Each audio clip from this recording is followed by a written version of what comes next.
Okay, now take in what I was saying about debt in the last two videos. Take in what I was saying about debt, financial responsibility, and interest payments and locking people into payments and that whole struggle that we all have to go through now to this. IA 280, the cow. It is difficult for if it is difficult for someone to repay a debt, postpone it until a time of ease. And if you waive it, it's an act of charity. It will be better for you if you only knew. So what is it really telling you here?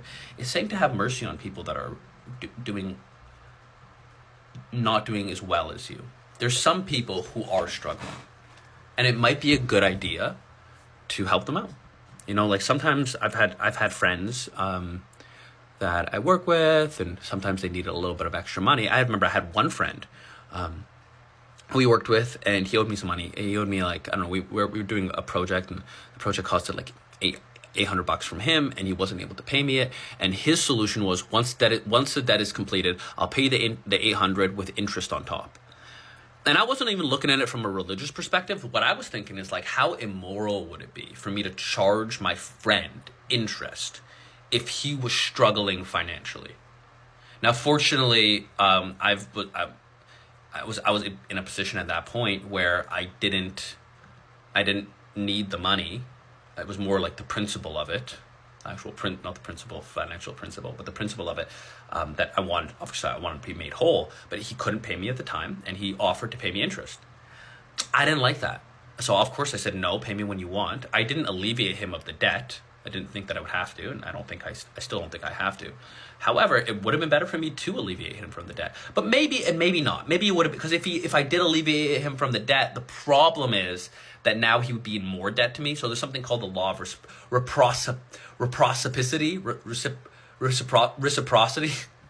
I can't say words. The law of reciprocity. The law of reciprocity is pretty simple. But basically what you're doing is, if I give you a gift, you're going to feel like you need to give me a gift back, so we're made even. I think it fits into our human evolution. So a part of me knew that and this could be excuse, but part of me knew that if I gave up the debt, if I said, hey, you don't owe me anything, then he would have felt like he owed me more. But maybe that's the wisdom in it. Maybe you should alleviate people from debts and find out if they'll still pay you back. Like, pay me back if you can. I said pay me back when you can, but I need that money because it ruins the relationship, especially with friends. Money can get in the way of love. So if you do give up money to somebody, it's a good idea to not ask for it back.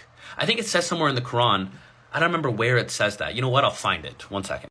So if I can reference back and go to Surah Al-Baqarah 264, it says, O believers, do not waste your charity with reminders of your generosity or hurtful words, like those who donate their wealth just to show off and do not believe in God or the last day.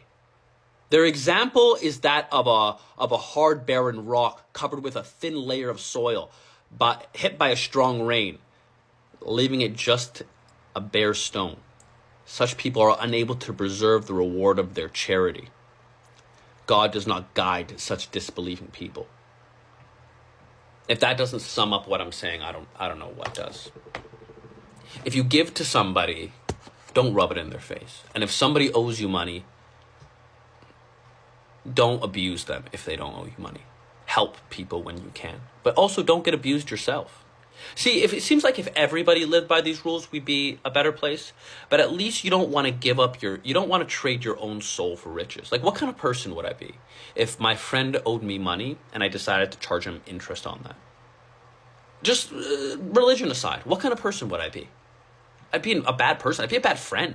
Take advantage of somebody when they're in a bad position. But we think like that because if your religion is money, remember in the last videos we were talking about the God of money?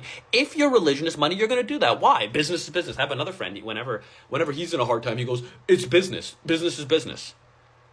No. I say no. Don't trade your morals for money. Make money. Don't make it a God. And don't trade your morals for it. Thanks for listening.